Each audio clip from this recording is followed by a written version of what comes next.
अल्हम्दुलिल्लाह अल्हम्दुलिल्लाह वकफ़ा व सलामुन अला इबादिही इस्तफ़ा। अऊज़ु बिल्लाहि मिनश शैतानिर रजीम। बिस्मिल्लाहिर रहमानिर रहीम। कुल्लु नफ्सिन ज़ाइक़तुल मौत व इन्नमा तुवफ़्फ़ौना उजूरकुम यौमल क़ियामह वमन ज़ुहज़िहा अनिन नारि वउद्खिलल जन्नता फ़क़द फ़ाज़ वमल हयातुद दुनिया इल्ला मताउल ग़ुरूर। क़ाल अल्लाहु तबारक व तआला फ़िल क़ुरआनिल मजीद वल फ़ुरक़ानिल हमीद। मिनहा ख़लक़नाकुम व फ़ीहा नुईदुकुम व मिनहा नुख़रिजुकुम तारतन उख़रा। क़ाल नबी सल्लल्लाहु तआला अलैहि वसल्लम इन्नमल क़ब्रु रौज़तुन मिन रियादिल जन्नह औ हुफ़रतुन मिन हुफ़रिन नार। मिले खाक में अहले शाह कैसे कैसे, मिले खाक में अहले शाह कैसे कैसे, मकी हो गए लामका कैसे कैसे, मकी हो गए लामका कैसे कैसे, हुए नामवर बेनिशां कैसे कैसे, हुए नामवर बेनिशां कैसे कैसे, जमीन खा गई नौजवान कैसे कैसे। जगह जी लगाने की दुनिया नहीं है, ये इबरत की जा है तमाशा है। अजल ने न कसरा ही छोड़ा न दारा, अजल ने न कसरा ही छोड़ा न दारा, इसी से सिकंदर सफाते बिहारा, इसी से सिकंदर सफाते बिहारा। पड़ा रह गया सब यूं ही ठाट सारा, पड़ा रह गया सब यूं ही ठाट सारा, हर एक लेके दिल में ये हसरत से धारा, हर एक लेके दिल में ये हसरत से धारा कि जगह जी लगाने की दुनिया नहीं है, ये इबरत की जा है तमाशा नहीं। अजीजाने ग्रामी कद्र, आज का ये छोटा सा प्रोग्राम एक ताज़ियती प्रोग्राम है। दारुल उलूम देवबंद जो सब ज़मीने हिंद की एक अजीम यूनिवर्सिटी है और बर्रे सगीर पाको हिंद में अहले सुन्नत की एक बहुत बड़ी निशानी है, बल्कि यूं कह लीजिए कि हनफियत और सुन्नियत की आबरू है। जब से उस मदरसे का क़याम अमल में आया, हिंदुस्तान के गोशे गोशे में चप्पे चप्पे में मदारिस का जाल बिछ गया। हजार उलमा, मुहद्दिस, मुफस्सिर, मुफक्किर और फकीह उस जामिया में पैदा किए। आज वहां के फारिगीन पूरी दुनियाए इस्लाम में न ये कि सिर्फ हिंदुस्तान बल्कि पाकिस्तान, बांग्लादेश, श्रीलंका, अफ्रीका और अमेरिका, बरतानिया, सऊदी अरब, दुबई, कोयत, कतर, शाम और दुनियाए इस्लाम के बेशुमार मुल्कों में फैले हुए दीन का काम कर रहे हैं। उस अजीम यूनिवर्सिटी की बुनियाद में तो बहुत सारे उलमा और अकाबिर शामिल हैं, लेकिन बतौर खास सिराजुल उम्मत, हुज्जतुल इस्लाम हजरत अब्दस मौलाना मोहम्मद कासिम नानोतवी रहमतुल्लाहि अलैह हैं, जिन्होंने उस मदरसे की बुनियाद रखी। आज से तकरीबन 150 साल पहले उस मदरसे की बुनियाद रखी गई और 150-200 साल के अंदर उस जामिया ने इतना अजीमुशान कारनामा अंजाम दिया, इतना अजीमुशान कारनामा अंजाम दिया कि मस्जिदुल हराम मक्का मुकर्रमा के इमाम, जो सबसे अहम इमाम है, फजीलतुल शेख अब्दुल रहमान अस्सुदैस हफिज़हुल्लाह तआला, उस जामिया में तशरीफ लाए और देख करके बहुत खुश हुए। तलबा असातिज़ा की मेहनत, लगन, सादगी, दारुल उलूम देवबंद की तालीम और वहां का मेयारे इल्म हदीस और वहां के उलमा और अकाबिर की कुर्बानियां, ये सब देखकर सुनकर इस कदर खुश हुए कि पूरी दुनिया के इमाम और मरकज़े इस्लाम खाने काबा में मक्का मुकर्रमा में इमामत करने वाले इस फजीलतुल शेख ने तकरीबन अपनी सारी तकरीर मुस्कुराते ही लिए किया। इस कदर खुश थे दारुल उलूम देवबंद को देख करके। एक दूसरे इमाम जो कि हरम शरीफ में मक्का मुकर्रमा में एक दूसरा दर्जा रखते हैं और वो भी बहुत ही अच्छा कुरान पढ़ते हैं, बहुत ही शानदार नबो लहजा उनका है, शेख शुरैम हफिज़हुल्लाह तआला, वो भी आए थे। उनके अल्फाज तो ये हैं कि मैंने पूरी दुनिया का सफर किया, तबलीगी दौरा किया, बड़ी बड़ी कॉन्फ्रेंसों से खिताब किया और बहुत सारे अहले इल्म से मुलाकात हुई, लेकिन कोई मजलिस जो इल्मी मजलिस हो, जहां पर इल्मी बातें हो रही हो, दीनी बातें हो रही हो, किताबों की बातें हो रही हो, तफसीर और सीरत की बातें हो रही हो, कोई ऐसी मजलिस मैंने नहीं देखी कि जिसमें इस जामिया का दारुल उलूम देवबंद का तस्करा न हुआ हो। और कोई मुल्क ऐसा नहीं पाया कि जहां इस जामिया के फारिग यानी दारुल उलूम देवबंद के उलमा मौजूद ना हो और किसी न किसी दर्जे में दीन का काम न करें। शेख शुरैम एक बहुत बड़े आलिम दीन, हाफिज कुरान, शानदार कारी और मक्कतुल मुकर्रमा हरम मक्की के दूसरे नंबर के बहुत ही अहम इमाम हैं शेख सुदैस के बाद।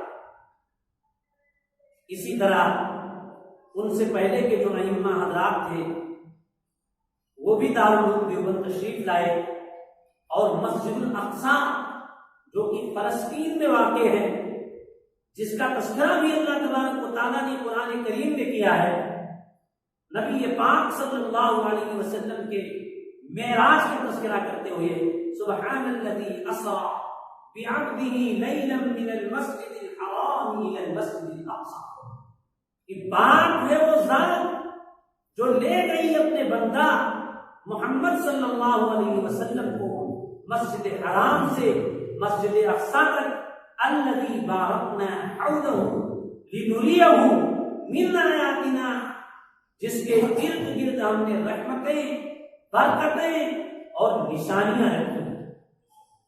इस मस्जिद के इमाम भी दारुल उलूम देवबंद अज़हर हिंद में तशरीफ लाए, जो हिंदुस्तान की आबरू है, हिंदुस्तान में मुसलमानों की शान है, सरजमीन हिंद में सुन्नियत और हनफियत का गहवारा, इसमें तशरीफ लाए और दारुल उलूम देवबंद की खिदमत को सुनकर बहुत खुश हुए।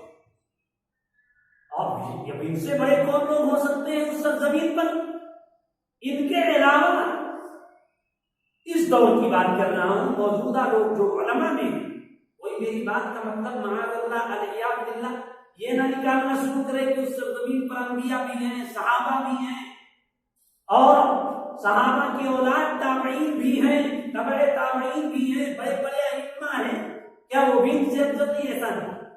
जो लोग इस वक्त मौजूद हैं हुए जमीन पर जिंदा सलामत बाकरामत जमीन पर, उनमें हजरात बहुत ही बड़ा दर्जा रखते हैं और जबरदस्त इल्म रखते हैं, सलाहियत रखते हैं, और अल्लाह तबारक व तआला ने उन्हें ये मकाम बख्शा है, ये रुतबा अता किया है कि वो अल्लाह के घर में पूरी दुनिया के मुसलमानों की क़यादत फरमा रहे। तो ये इन लोगों का हाल है। इनके अलावा बहुत सारे उलमा हैं, जैसे हसन अल बन्ना शहीद रहमतुल्लाह अलैह थे, सैयद कुतुब शहीद रहमतुल्लाह अलैह थे, और आइजुल करमी और इस तरह के बहुत सारे उलमा, मशाइख और अकाबिर औलियाए किराम, बुजुर्गान दीन, अल्लाह के नेक बंदे, बड़े बड़े दानिश्वर ज़ी इल्म हजरात ने उस मदरसे को सराहा। उसकी बुनियाद हजरत मौलाना कासिम नानोतवी रहमतुल्लाह अलैह, जो बहुत बड़े आलिम थे और एक बहुत बड़े शेख हजरत हाजी इमदादुल्लाह मुहाजिर मक्की रहमतुल्लाह अलैह,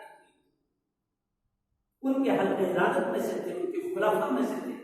बल्कि हाजी इमदादुल्लाह मुहाजिर मक्की को दोनों तरफ का मानने का दावा करता है, जैसे ख्वाजा अजमेरी रहमतुल्लाह अलैह, हजरत शेख अब्दुल कादिर जिलानी रहमतुल्लाह अलैह, हजरत साबिर कलियरी रहमतुल्लाह अलैह, हजरत निजामुद्दीन औलिया रहमतुल्लाह अलैह, हजरत सैयद सालार मसूद गाजी रहमतुल्लाह अलैह, हजरत सैयद मखदूम अशरफ जहांगीर सिमनानी रहमतुल्लाह अलैह, इन औलियाए किराम को, इन बुजुर्गाने दीन को दिल की गहराइयों से और अकीदत के साथ कुरान और सुन्नत की रोशनी में हम अकाबिर उलमाए देवबंद अपना अकाबिर समझते हैं और अल्लाह का वली समझते हैं, औलियाए किराम में से समझते हैं, उनके वाक़यात बयान करते हैं, उनकी करामात बयान करते हैं, उनकी हिदायत बयान करते हैं, उनका एहतराम करते हैं, उनके लिए इशारे सवाल करते हैं और उनके वाक़यात से नसीहत हासिल करते हैं।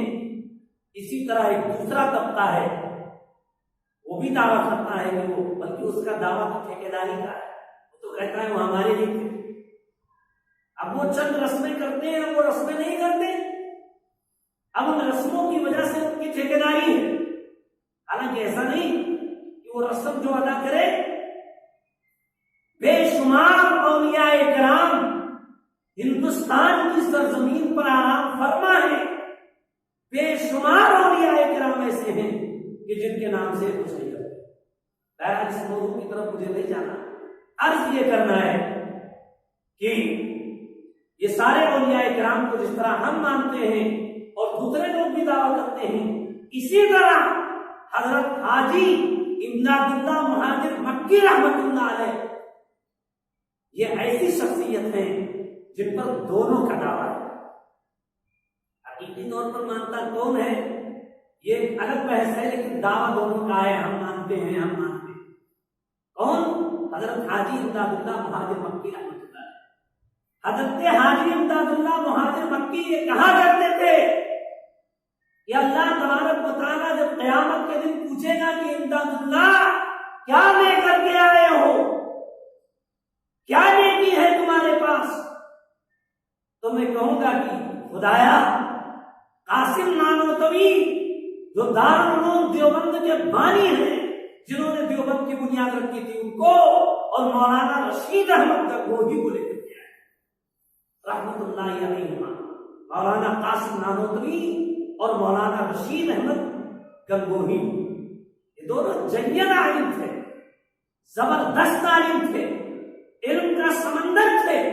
इनकी किताबों से जो कुछ निकाल के कहा जाता है उन्होंने लिखा, ये लिखा, ये लिखा, उसका मतलब जबरदस्ती उन अल्लाह वालों के, उन मजलूमों के मुंह में डाला जाता है और जबरदस्ती उनकी किताबों से निकाला जाता है। वरना उन बुजुर्गों ने ना वो चीजें लिखी, ना उनका वो मतलब, ना उनके हाशिया ख्याल में कभी वो चीजें गुजरी। जबरदस्ती उनकी मुराद और उनके मफहूम से उलट और हट करके ये बातें उनकी किताबों से निकाली गई। 50 साल से इंसाफ की अदालत में उलमाए देवबंद तकरीरों के जरिया, तहरीरों के जरिया, मुनाजरों के जरिया, मबाहिसों के जरिया, मुकाबलों के जरिया इसको वाज़ेह करते चले आए हैं कि जिन अकायद का इंतिसाब हमारी तरफ किया जाता है कि ये तुम्हारे अकीदे हैं, माअज़ल्लाह अलिया बिल्लाह वहदहू के अकीदे बिल्कुल नहीं है।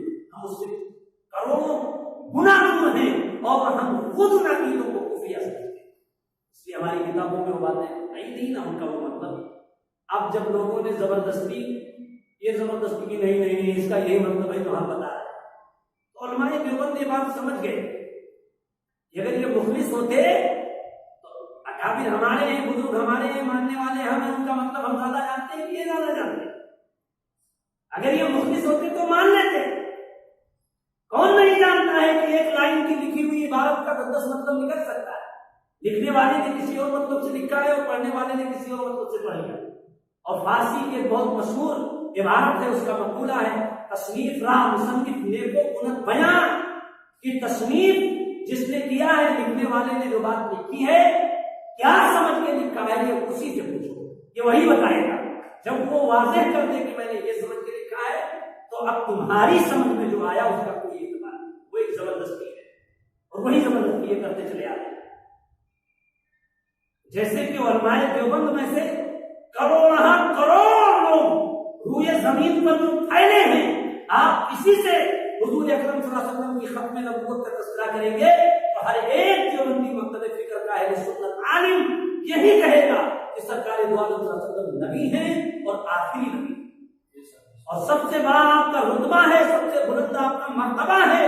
अगर कोई आपसे आपका मर्तबा किसी से कम समझता है अल्लाह के बाद, आपका इल्म किसी से कम समझता है अल्लाह के बाद, और आपकी नबूवत को मानता है, रिसालत मानता है, लेकिन खत्म नबूवत नहीं मानता, ये समझता है कि हुजूर के बाद कोई नबी आ सकता है, काफिर है, मुर्तद है, ईमान से खारिज है, ना उसका रोजा काम आएगा, ना उसकी नमाज काम आएगी, ना उसकी ज़कात काम आएगी, ना उसका हज काम आएगा, ना उसके अमल काम आएंगे, और ना कोई उसका अमल अल्लाह की बारगाह में काबिल होगी।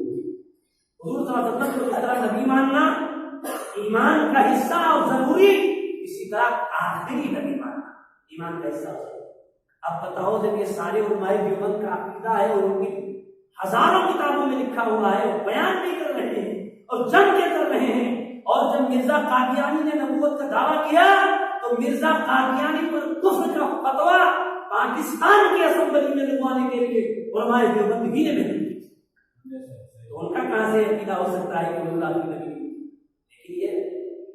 ये दुनिया है, यहाँ जाली आदमी को सही और सही आदमी को जाली साबित करना बाएं हाथ का खेल बना लिया गया है। मौलाना कासिम नानोतवी तहज़ीरुन नास जो किताब इसीलिए लिख रहे हैं कि पूरा आखिरी नबी, किताब का नुक्ते नजर ही यही है। तहज़ीरुन नास मिन असरी इब्ने अब्बास, हज़रत इब्ने अब्बास की एक रिवायत है, एक असर है उनका, उसी की तशरीह में ये पूरी किताब है। और जगह जगह खत्म नबूवत के सिलसिले में उन्होंने लिखा है कि खातमियत ज़मानी व मकानी हमारा भी ईमान है कि हुजूर मकान के लिहाज से भी और जमाने के लिहाज से भी और रुतबे और मर्तबे के लिहाज से भी आखिरी उसी का लिखा है। और लाख मुझे कहना नबी साहब खत्म नबूवत के काफिर थे, उसके कैसे समझाया वो ये अपना इनाम घूमता है।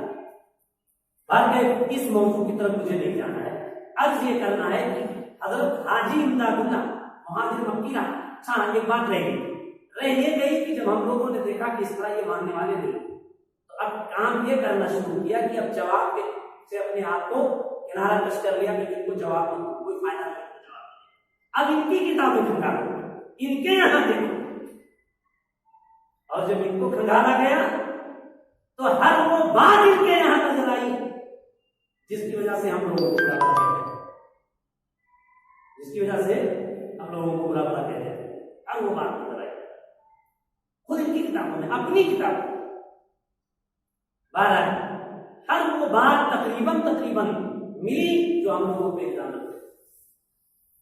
हम लोगों को कहते हैं कि कहते नबी हमारी तरह बसर थे, तुम्हारी तरह बसर थे, हमें क्या कहोगे अपनी किताब में? तुम्हारे यहाँ भी लिखा हुआ है, तुम्हारे यहाँ भी है, ना दिखाऊं तो मैं क्या कहूँ? हमको ये लैपटॉप देखने की और ये क्या कहते हैं मोबाइल देखने की, वो असल किताबें मेरे पास है। बात है तो मौलाना कासिम नानोतवी रहमतुल्लाह अलैह और हजरत मौलाना रशीद अहमद गंगोही, ये दोनों वो आलिम हैं कि जिनके बारे में हजरत हाजी इमदादुल्लाह महाजिर मक्की रहमतुल्लाह अलैह, जिन पर दोनों का दावा है, जैसा कि मैंने मिसाल दिया कि हजरत शेख अब्दुल कादिर जिलानी रहमतुल्लाह अलैह, हजरत हसन बसरी और हजरत इब्राहिम नखई, इब्राहिम बिन अदहम, इमाम अबू हनीफा रहमतुल्लाह अलैह, इमाम मोहम्मद, इमाम अबू यूसुफ, मुल्ला अली कारी, ये जो बड़े बड़े अहले इल्म और बड़े बड़े औलिया अल्लाह गुजरे हैं, जैसे सारे लोगों का दावा है कि हम लोगों से कितने जबरदस्ती के साथ कहते हैं तुम्हारे में भी कोई वली आया, ठेकेदार नहीं होगा हो गया, इन्हीं में आए। तो बहरहाल में इसका मानना कि जैसे सारे लोगों का दावा है, ये क्या है, औलिया इकराम, अल्लाह के वली हैं, ये नेक लोग हैं। अल्लाह इनके बारे में फरमाता है, अला इन्ना औलिया अल्लाह ला खौफुन अलैहिम वला हुम यहज़नून, बेशक अल्लाह के नेक बंदों को न कोई खौफ है और न कोई गम है। तो उन्हीं में से कौन है, गौर कीजिए भाई, उन्हीं में से कौन है, हजरत हाजी इमदादुल्लाह महाजिर मक्की रहमतुल्लाह। हजरत हाजी इमदादुल्लाह महाजिर मक्की पर दोनों का दावा है, वो भी कहते हैं मानते हैं, भी कहते हैं मानते हैं। वही हजरत हाजी इमदादुल्लाह महाजिर मक्की ये कहा करते थे कि अल्लाह तबारक व तआला जब क़यामत के दिन पूछेगा कि क्या लेकर के आए हो, तो मैं पेश करूंगा कासिम नानोतवी को और रशीद अहमद गंगोही।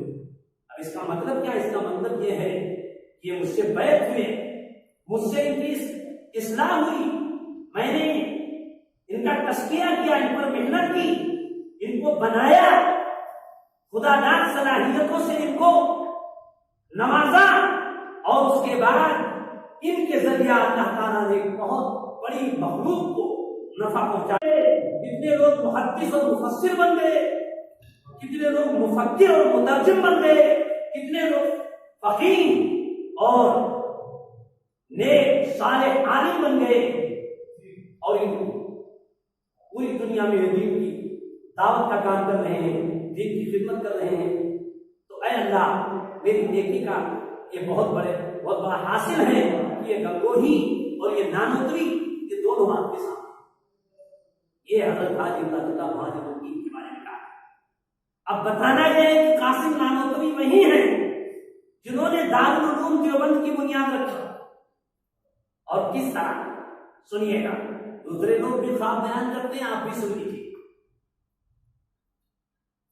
हजरत नानोतवी अलैहिर्रहमान ने जब उस मदरसे को कायम किया, तो एक दिन लेटे हुए थे, आराम फरमा थे, नींद आ गई, आंख लग गई, ख्वाब में सरकार मदीना सुरूर तलबसीना रहमत आलम जनाब मोहम्मद रसूलुल्लाह सल्लल्लाहु अलैहि वसल्लम तशरीफ लाए और फरमाया, कासिम उठो, यहां से इल्म की दरिया निकलने वाली है, यहां से इल्म की दरिया निकलने वाली है। और सरकार ने दो आलम सल्लल्लाहु अलैहि वसल्लम ने ख्वाब में जो बशारत फरमाई थी हजरत नानोतवी को, दारुल उलूम देवबंद उसी ख्वाब की ताबीर है। आज हिंदुस्तान के कोने कोने से तलबा उस मदरसे में दाखिला लेने के लिए परेशान होते हैं और आते हैं, महीनों पड़े रहते हैं बेचारे, इम्तिहान होता है, साल भर उसकी मेहनत करते हैं और वहां पर दाखिला मिल जाना अपनी खुशकिस्मती से। इसके बानी मौलाना कासिम नानोतवी रहमतुल्लाह अलैह, उनके इंतकाल के बाद एक वक्त ऐसा भी आया कि उनके बेटे हजरत मौलाना हाफिज मोहम्मद अहमद साहब, एक बहुत बड़े आलिम थे, वो मोहतमी हुए, और फिर उनके बाद उनके बेटे यानी हजरत नानोतवी के पोते हजरत मौलाना कारी तैयब साहब रहमतुल्लाह अलैह, जो हकीमुल इस्लाम के नाम से मशहूर मालूम है, वो मोहतमी हुए और 60 साल तक दारुल उलूम देवबंद की खिदमत, और वो बेमिसाल खिदमत की। उनके जमाने में दारुल उलूम बाने उरूज पर पहुंच गया और दारुल उलूम ने इतनी तरक्की की कि अफगानिस्तान के बादशाह जाहिर शाह ने दारुल उलूम देवबंद के अंदर एक बहुत बड़ा गेट अपने नाम से बनवाया था। आज भी जाके देख लीजिए, उसको लिखा हुआ बाबू साहब। हजरत मौलाना कारी तैयब साहब रहमतुल्लाह अलैह जब अफगानिस्तान तशरीफ ले गए तो देखा कि बहुत सारे उलमा, फुज़ला, हुफ़ाज़, कुर्रा, तो बहुत सारे नेक लोग आलिम मौजूद हैं और ये सब दारुल उलूम देवबंद के पढ़े हुए हैं। हजरत कारी साहब ने फरमाया कि मैं देवबंद से देवबंद आया हूं, यानी दारुल उलूम देवबंद मदरसे से गोया मैं दारुल देवबंद ही में आया हूं। यहाँ तो सारे फजला, सारे उलमा तकरीबन कुफ्फार और कुर्रा सब वहीं के फारिगीन नजर आ रहे हैं। कहाँ के? दारुल उलूम देवबंद के। तामीरी एतबार से, तालीमी एतबार से और दीगर तमाम एतबार से दारुल उलूम ने हजरत कारी तैयब साहब के दौर में बहुत बड़ी तरक्की की। एक जमाने में हजरत कारी साहब मुस्लिम पर्सनल बोर्ड के रुकन भी थे और बहुत सारे ओहदे लोगों ने उन्हें दे रखा था। उन्हें इसका कोई शौक नहीं था, लेकिन ये उनकी जलालत इल्मी थी, जो उनकी शान थी, अल्लाह तबारक व तआला ने उनकी चीज में अदा किया। उन्हीं के दौर में एक वाकया पेश आया कि दारुल उलूम देवबंद में कुछ इख्तिलाफ हो गया। ये होता रहता है, कुछ थोड़ा सा इख्तिलाफ हो गया तो उनके बेटे हजरत मौलाना मोहम्मद सालिम साहब, जिनकी ताज़ियत में, जिनके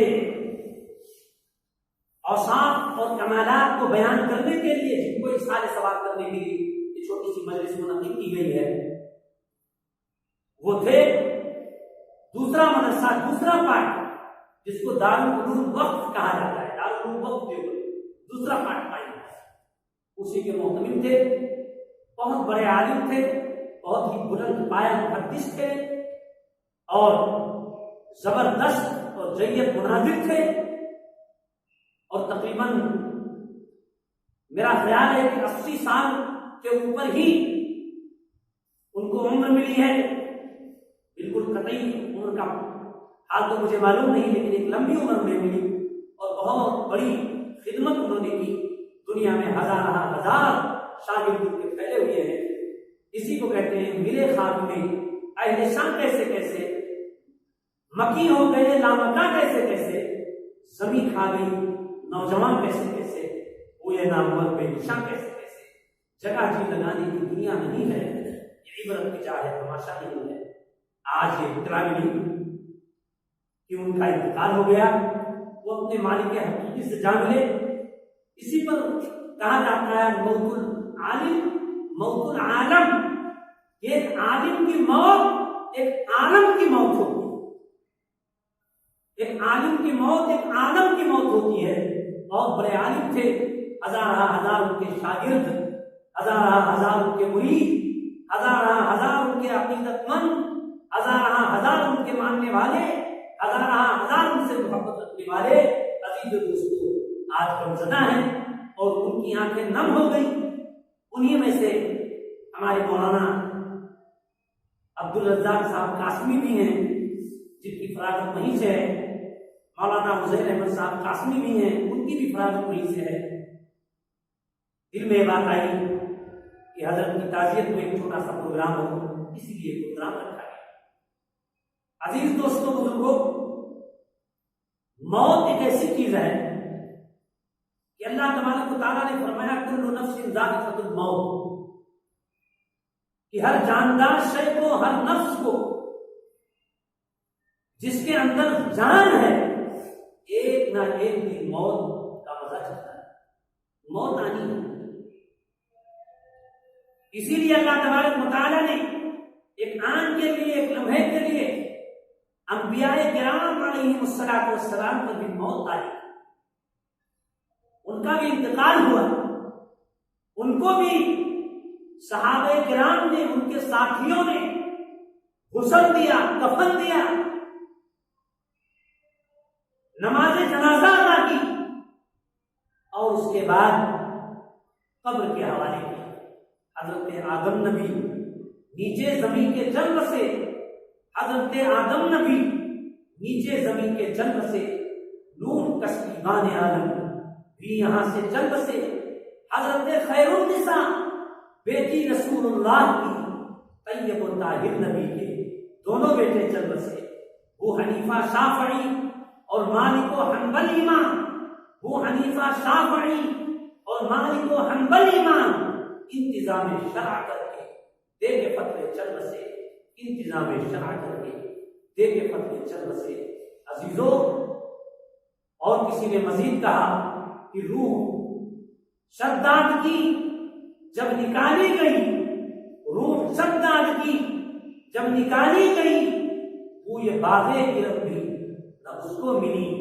हाथ मलता गया और कहता गया, हाथ मलता गया और कहता गया, ऐसी जन्नत का कोई भरोसा नहीं। नाज था इतने दौलत पे कानून को भूल बैठा था दीनों ईमान को, हाथ में मिल गई उसकी दौलत सभी, ऐसी दौलत का कोई भरोसा नहीं। फिक्र दुनिया की कर आज ही बेखबर, कल तो कल एक पल का भरोसा। अजीजों, जरा गौर करो, हम और आप क्या हैं? हम और आप तो गुनाहों के समंदर में डूबे हुए हैं, गुनाहों पर गुनाहें करते जा रहे हैं, गुनाहों पर जरी हैं, और फिर भी हमें शर्म नहीं आता। नमाजें हम छोड़ते हैं, ज़कात हम नहीं देते हैं, मुसलमानों पर जुल्म और सितम हम ढाते हैं, गाली गलौज हम करते हैं,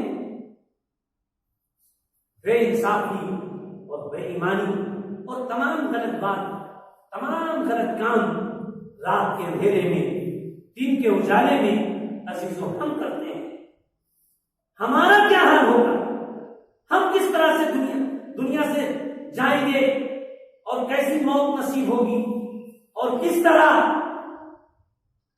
कब्र की वो सख्तियां, कब्र का वो अजाब, कब्र की वो तकलीफ और कब्र का वो दबाना, कब्र का वो फेंचना,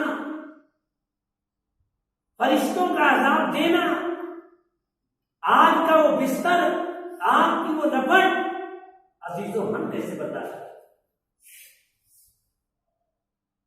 सारे लोगों का नक्शा खींच के रख दिया गया।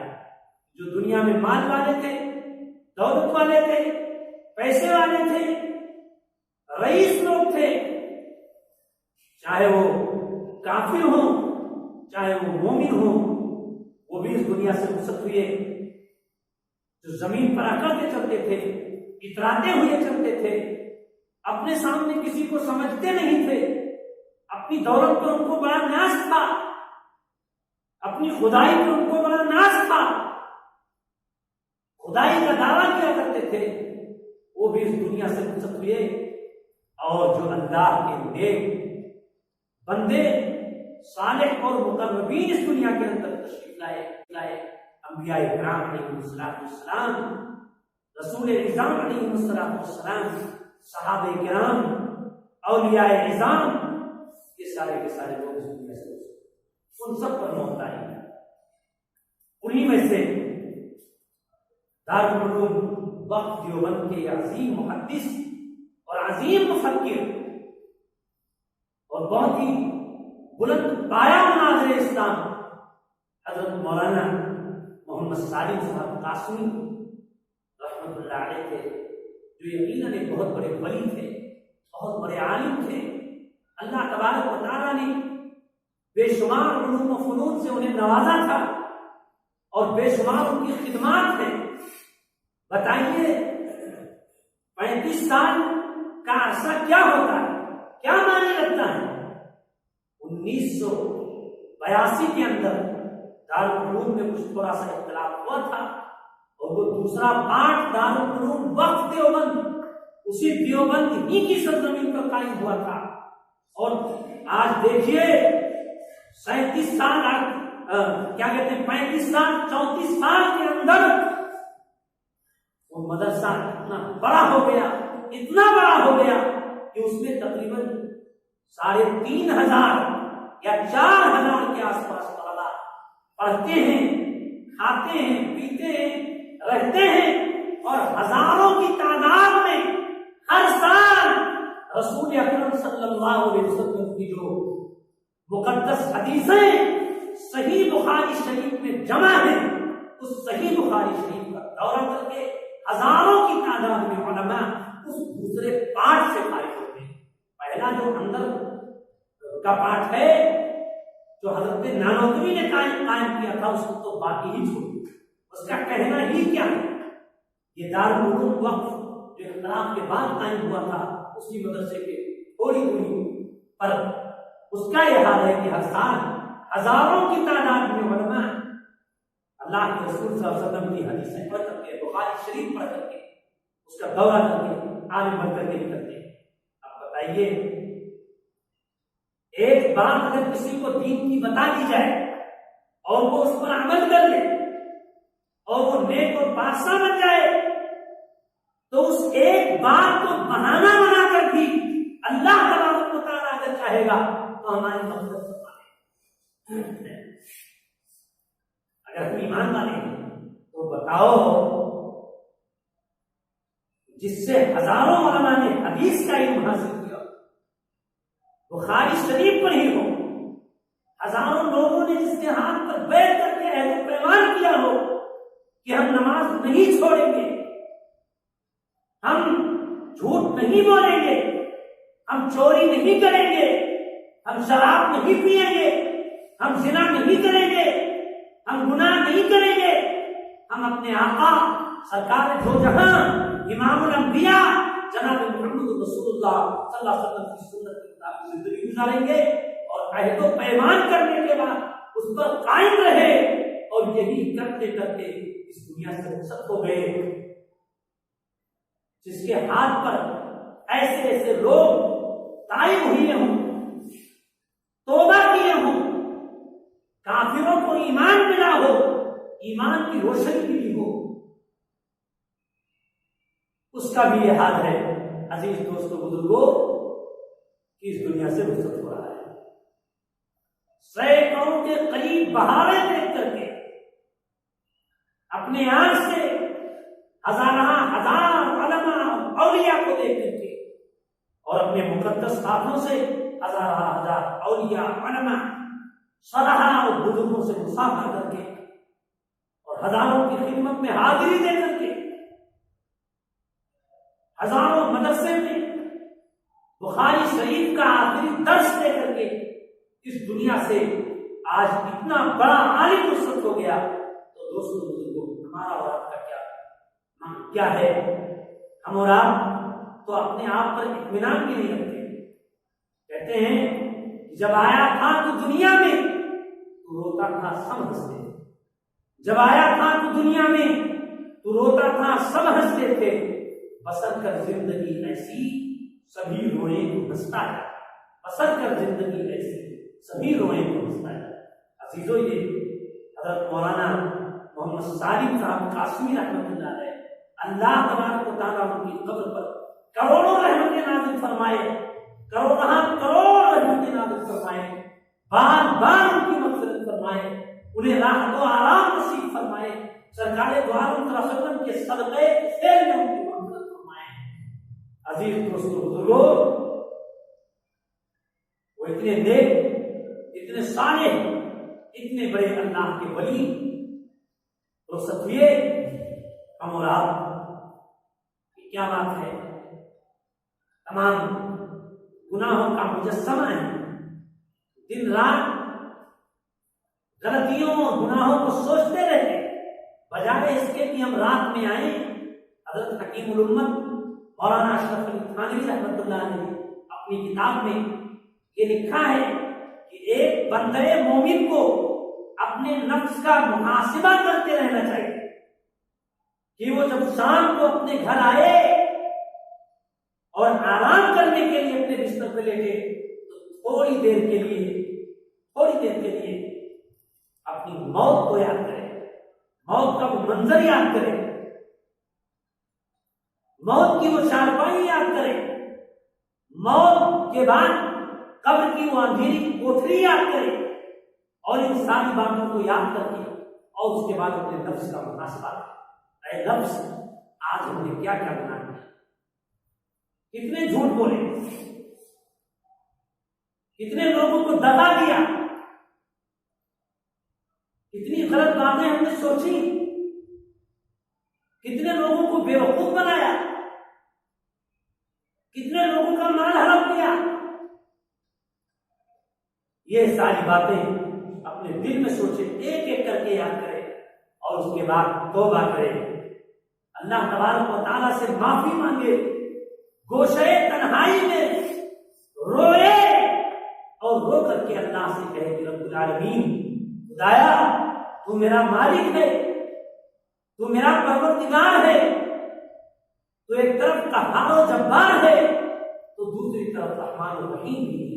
ऐ अल्लाह मुझ पर रहम फरमा, ऐ अल्लाह ये गुनाहें हमसे हुई, गुनाहों को माफ फरमा, ऐ अल्लाह इन खताओं को माफ फरमा, हमें सच बोलने की, ईमानदारी करने की, नेक अमल करने की, 5 वक्त की नमाज पढ़ने की, कुरान करीम की तिलावत करने की, जिक्र अस्कार करने की, तस्बीहात पढ़ने की, अपने नबी पर दरूद भेजने की और अपने नबी पर सलाम भेजने की।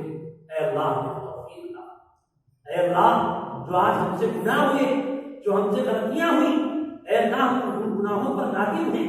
ऐ अल्लाह हम कितनी भी इबादत करने जाए लेकिन हमारी इबादत इस लायक नहीं होगी कि हम इन गुनाहों को धुल सके, ये गुनाह हमारे इन इबादतों से खत्म हो जाए। ऐ अल्लाह अगर तूने अपनी रहमत कामिला की चादर नहीं डाली, अल्लाह तेरी रहमत कामिला की चादर ने मेरे गुनाहों को ढांपा नहीं, तो अल्लाह मैं जहन्नम की आग में जलता रहूंगा।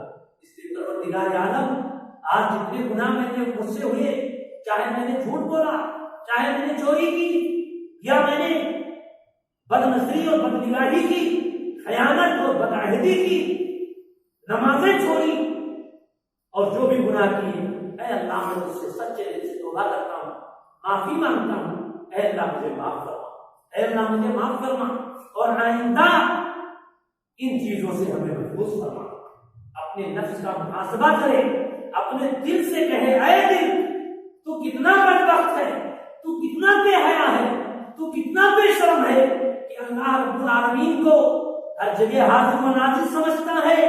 ये समझता है कि अल्लाह अपने शायाने शान, अल्लाह अपने शायाने शान हर जगह मौजूद है, अपनी शान के मुताबिक और अपने शायाने शान अल्लाह तबारक व तआला हर चीज को देख रहा है। ये जानते हुए कि हमारी हरकतों को अल्लाह देखता है, हमारी हरकतों को अल्लाह जानता है, फिर भी ऐ अल्लाह मैंने ये बदनजरी और बदनिगाही की, ऐ अल्लाह मैंने झूठ बोला, ऐ अल्लाह मैंने बदअहदी की, ऐ अल्लाह किसी पर जुल्म किया, किसी पर ज़्यादती की। खुदाया हमारे भी बच्चे हैं, हमारे पास भी औलादे हैं, कहीं ये चीज उलट न जाए। ऐ अल्लाह कहीं इसका बदला हमें आखिरत में तो दरकिनार दुनिया ही में न मिल जाए, दुनिया ही में मुझको यह झेलना पड़ जाए। अपने नफ्स का मुहासबा करते हुए अपने दिल से सवाल करे, अपने दिल से बात करे और उसके बाद सच्चे दिल से दुआ करे। हजरत हकीमुल उम्मत मुजद्दिदुल मिल्लत कुतुबुल इरशाद हजरत अक़दस 1500 किताबों के मुसन्निफ हजरत मौलाना अशरफ अली थानवी रहमतुल्लाह अलैह, जो अपने वक्त के जुनैद ज़मान के काज़ी दौरा थे, बहुत बड़े आलिम थे, उन्होंने अपनी किताब के अंदर ये लिखा है। अजीजों वो लोग ऐसे थे कि उनका दिन तो काल अल्लाह काल रसूल की सदाओं में गुजर जाता था।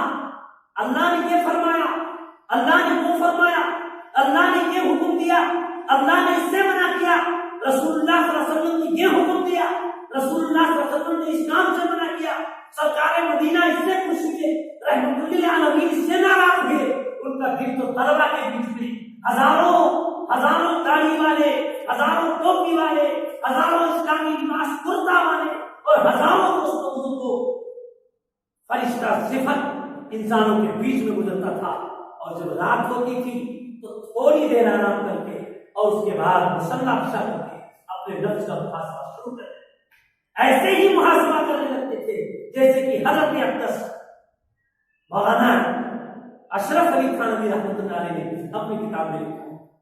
बताइए मदरसों के माहौल में, मस्जिदों के माहौल में, खानकाहों के माहौल में, अल्लाह वालों की मजलिस में इन मेहमानाने रसूल जिनके बारे में ये है, जब एक तालिब इल्म कुरान का और सुन्नत का और रसूलुल्लाह की शरीयत का इल्म हासिल करने के लिए अपने घर से निकलता है तो फरिश्ते उसके पैर कदम के नीचे पर बिछाते हैं, फरिश्ते पर बिछाते हैं। किसके? एक तालिब इल्म जो बड़ा उसका एहसास, इतना बड़ा उसका इकराम, इतनी बड़ी उसकी हैसियत, उन्हीं के बीच में जिसका सारा दिन गुजरता हो रोज के रोज, वो रात में मुसल्ला बिछा करके तन्हाई में खड़े होकर के नफली नमाज अदा करके और उसके बाद अपने नफ्स से मुहासबा करता है। ऐ नफ्स, आज कौन सा गुनाह तुझसे हुआ? ऐ नफ्स, आज कौन सी खता तुझसे हुई? ऐ नफ्स, आज कौन सी नफसानियत और नफसानी ख्वाहिशात तेरे दिल में आई? और ऐ नफ्स, क्या क्या हवस और क्या क्या दुनिया की चीजें तेरे दिल में आई? अपने नफ्स का मुहासबा करते थे और उसके बाद अल्लाह से तौबा करते थे, इसके इलाही के आंसू बहाते थे।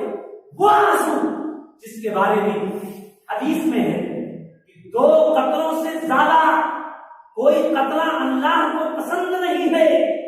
एक तो वो खून का कतरा जो राहे खुदा में, अल्लाह की राह में, मैदान जिहाद में दुश्मने इस्लाम से, दुश्मने अल्लाह और उसके रसूल से, दुश्मनाने दीन से मुकाबला करते हुए किसी बंदे मोमिन के बदन से निकल जाए। सरकार मदीना ने फरमाया कि उस खून के कतरे से ज्यादा कतरा कोई अल्लाह को पसंद नहीं है।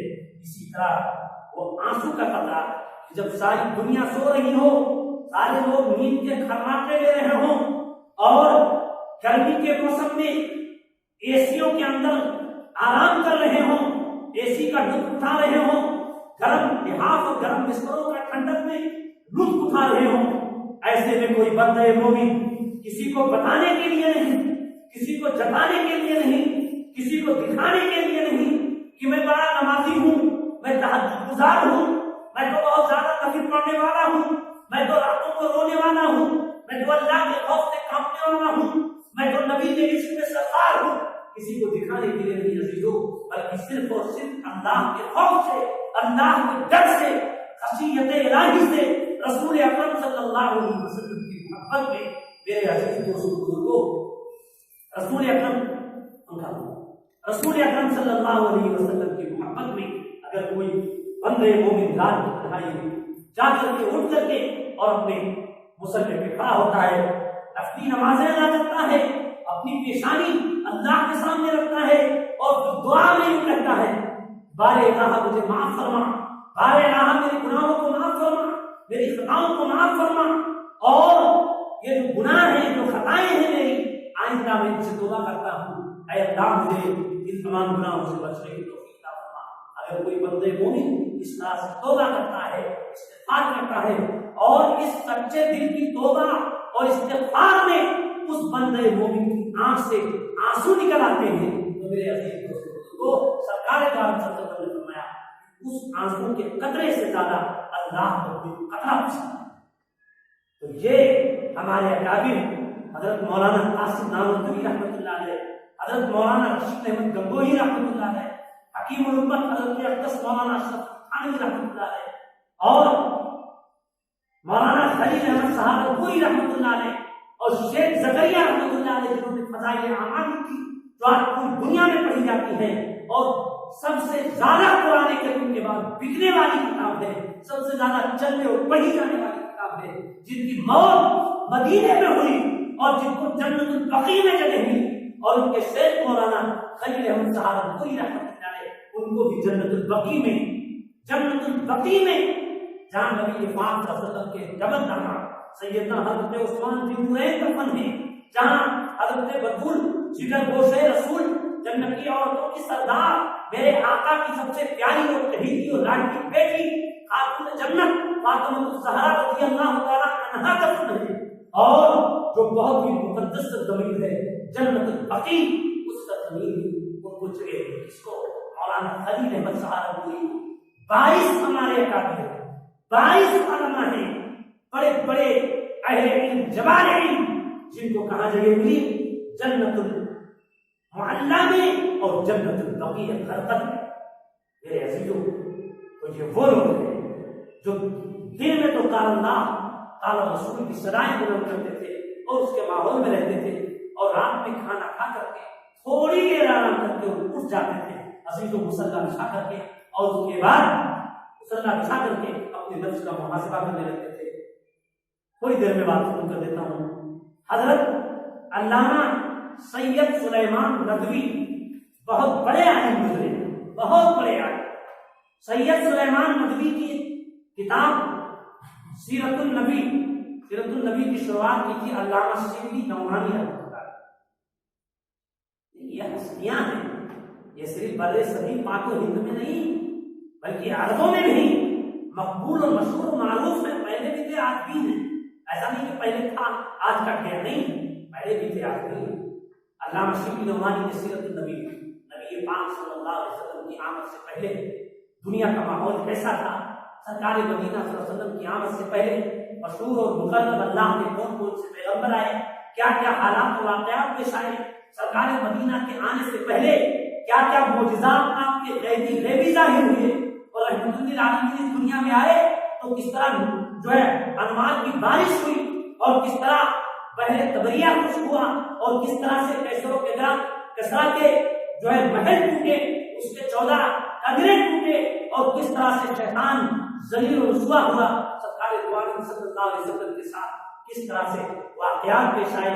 सजर हजर ने आपको सलाम किया, सजर हजर ने आपसे कलाम किया, सरकार सल्लल्लाहु अलैहि वसल्लम की ये सारी सीरत।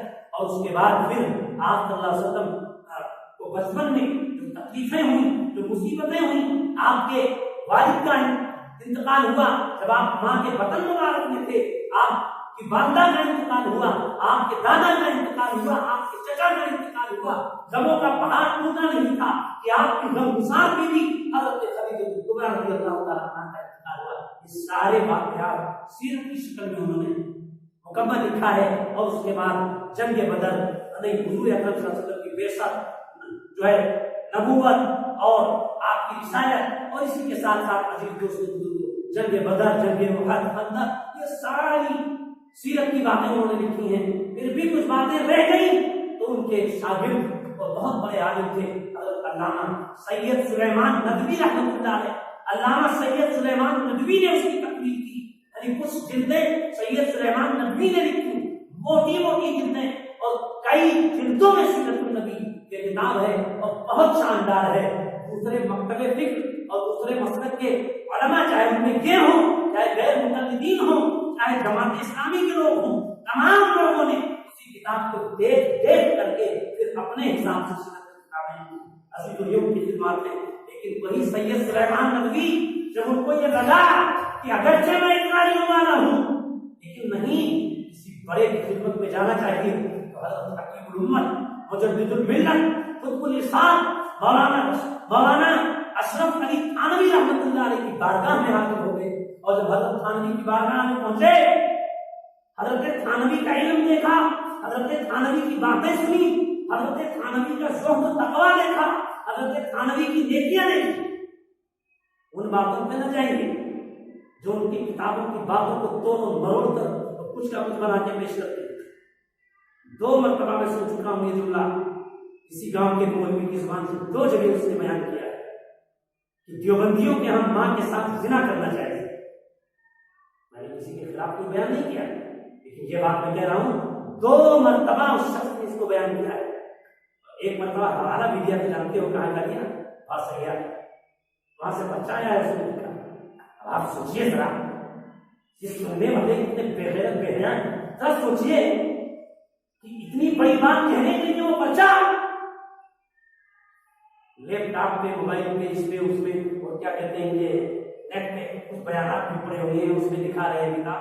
हालांकि जो वहां हज़रत थानवी ने एक दहाइये का, एक बदबख्त का, जो इस तरह की बातें किया करता था, उसका वाकया नकल किया है और ये बताया है कि देखो इस दुनिया के अंदर अकल लगाने वाले ऐसे ऐसे लोग मौजूद, और उसको कमबख्त भी कहा है और सवालिया निशान पे लगाया है कि क्या अगर अकल ही की तरह ऊपर कोई हर बात तोड़ने लगे, हर बात को अकल की कसौटी पे रखने लगे, तो माअज़ल्लाह वो एक आदमी ऐसा कह रहा था, तो क्या उस बदबख्त की अकल से भी जायज हो जाएगा? ये तो सवालिया निशान है हज़रत थानवी का, और उन्होंने रद्द किया है उसका, और एक इबरत के लिए बयान किया है कि दुनिया में जब दीन पर मेहनत नहीं होगी, अल्लाह रसूल के फरमादात और इरशादात पर मेहनत नहीं होगी, कुरान और सुन्नत की तालीमात पर मेहनत नहीं होगी, और जब दुनिया के अंदर दीन और शरीयत पर मेहनत नहीं होगी, नमाज और रोजे पर मेहनत नहीं होगी, मस्जिद में लाने की मेहनत नहीं होगी, उलमा से जोड़ने की मेहनत नहीं होगी, तो यही होगा कि देखो वो आदमी ऐसी बातें कह रहा था कि माँ के साथ माअल्लाह अली मैं नहीं कहता हूँ। हजरत थानवी ने उसका वाकया नकल किया कि वो ऐसा कहता था कि ऐसा करना दुरुस्त है। हजरत थानवी ने उससे पूछा कि कैसे, ये तो जानते ही थे कि ये आपकी दहलिया है, बताइए अगर शरीयत के हिसाब से उससे कैसे सवाल करते हैं भाई, जब वो शरीयत को कम वक्त मजबूत मानता तो ऐसी बात कहता, कौन कहेगा दुनिया में इस तरह की बात। तो हजरत थानवी ने शरीयत में अकल जो लड़ा रहा था, अकल ही के हिसाब से पूछा कि अच्छा बताओ ठीक है, तुम अकल के हिसाब से कहते हो तो कैसे ये पूछते हैं। तो उस बदबख्त ने क्या जवाब दिया, दोस्तों बड़े शर्म की बात है, ये तो कहने के लिए कह गए, हम जवाबन मजबूर है, वरना ये बातें आमतौर से कही नहीं जाती। बातों को सुन सुन करके गैर मुस्लिम मुसलमानों से बदगुमान और बदसम हो गए, और खुद बहुत सारे मुसलमान इस्लाम से बदगुमान और बदसम हो गए। इस तरह की झूठी बातों को सुन करके उसने क्या जवाब दिया, उसने जवाब दिया कि जिस पेट में मैं पूरा था, सोचिए मैं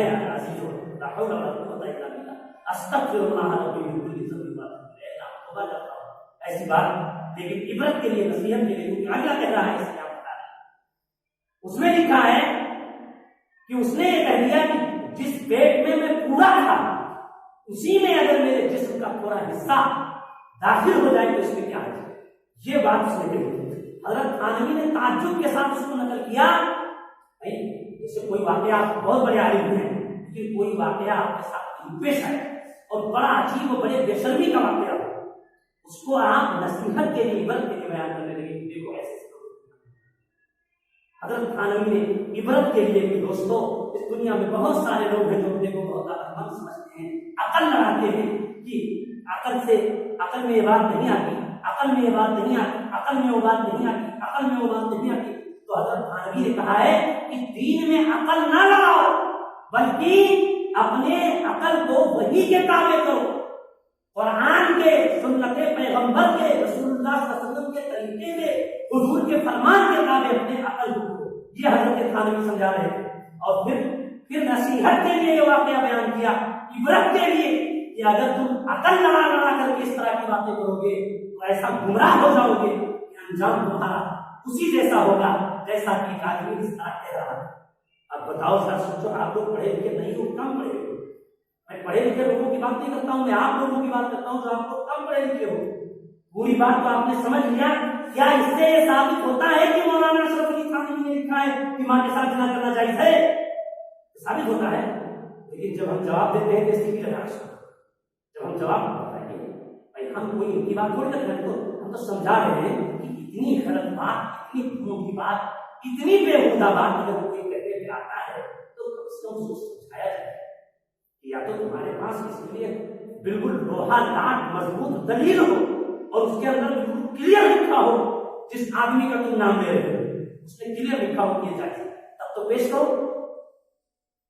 इस सादगी पे कौन न मर जाए खुदा, इस सादगी पे कौन न मर जाए खुदा, डरते हैं और हाथ में तलवार भी नहीं, गए हैं जंग करने और हाथ में तलवार ही नहीं, झाड़ू लेके गए हैं जिहाद करने। सबसे पहले तो वो असल किताब चाहिए, असल कोई ना फिरोज ना कुछ, असल किताब। ये लैपटॉप और ये फोन और ये मोबाइल ये सबसे पहले वो असल किताब चाहिए। और दूसरे नंबर पर उसमें लिखने वाले ने बिल्कुल क्लियर यही लिख दिया हो कि ये जायज है, ये सही है, तब तो ये बात कही जाए। और अगर ऐसा नहीं है तो कम से कम जो उसमें लिखा है उतने पढ़ के बता।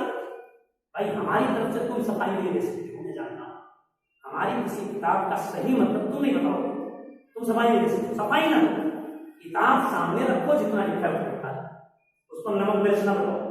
तो जब उस पर नमक मिर्च नहीं लगाओगे, जितना लिखा है उतने बताओगे, तो इंशाअल्लाह हजरत थानवी की वो बात हजरत थानवी के जिम्मे जाएगी ही नहीं, इसलिए कि उन्होंने लिखा ही नहीं है। तो उन बातों की तरफ आप न जाएं कि कोई देवता आपसे दिखा रहा है देखो थानवी साहब, ये देखो नानवी साहब, ये देखो कोई साहब, नहीं। हम लोगों से मिले, हम लोग उनके मानने वाले, उनके अकीदतमंद हैं, उनसे मोहब्बत रखने वाले, उनकी कदर जानते हैं, उनका इल्म जानते हैं, उनकी सलाहियत जानते हैं, उनके मदरसों का, उनकी खानकाहों का हाल हम बताएंगे कि उन्होंने क्या समझ के लिखा है, उसकी क्या समझे।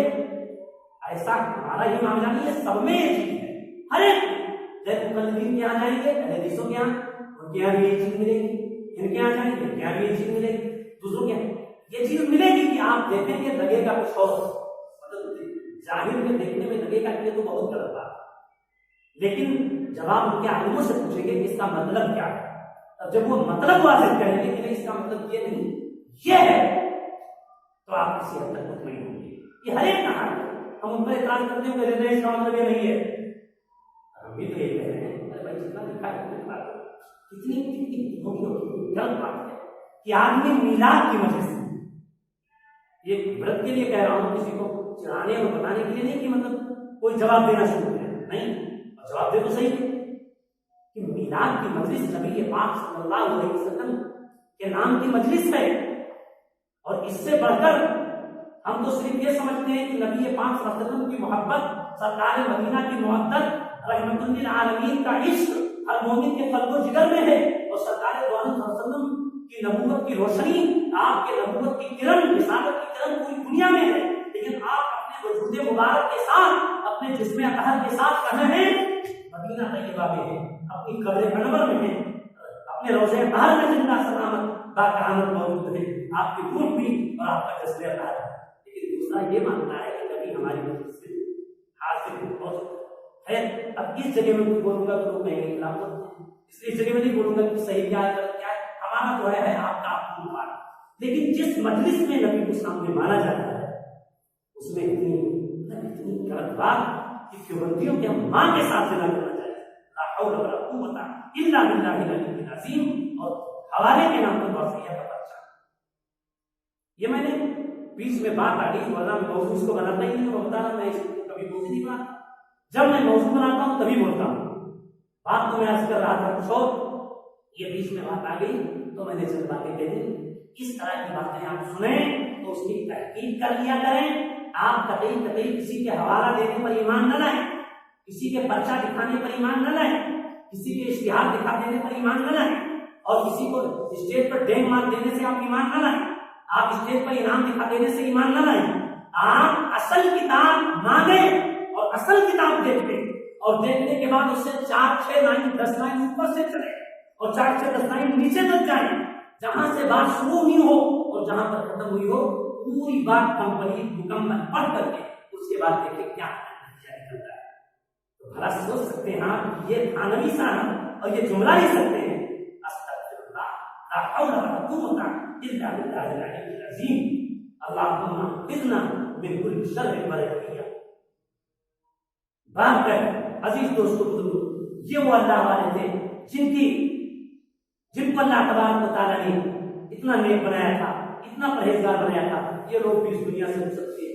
जैसे कि एक हिदायत है कि हजरत ईसा अलैहिस्सलाम कहीं जा रहे थे, इस वाक़े से आपकी समझ में ये बात आ जाएगी कि दुनिया की हकीकत क्या है, दुनिया क्या चीज है, जिस दुनिया के पीछे हम और आप दिन रात भाग रहे हैं, दिन रात जिस दुनिया के पीछे हम और आप पड़े हुए हैं, जिस दुनिया के चक्कर में दिन रात हम लोग गलत काम कर रहे हैं, नाजायज काम कर रहे हैं, अजीजों नमाजों को छोड़ रहे हैं, और इससे बड़ी बात कि पूरी दुनिया में दीन का और मुसलमानों का जो हाल है वो किसी से ढका और छुपा नहीं है। ऐसे माहौल में जरूरी था कि हम अपने बच्चों को आलिम बनाते, अपने बच्चों को हाफिज बनाते, अपने बच्चों को कारी बनाते, अपने बच्चों को दीन का दाई बनाते, ताकि वो हर बात समझ पाते और दीन का जो नुकसान हो रहा है, मुसलमानों का जो नुकसान हो रहा है, ये नुकसान ना होता, इसको हम और दीन से कट करके और दीन से दूर होकर के अपने बच्चों को हम दुनियावी तालीम की तरफ ले जा रहे हैं। आप बताइए इससे हमारा नुकसान होगा कि नहीं? इससे दुनिया ही तो हाथ आएगी। दुनिया की हकीकत क्या है?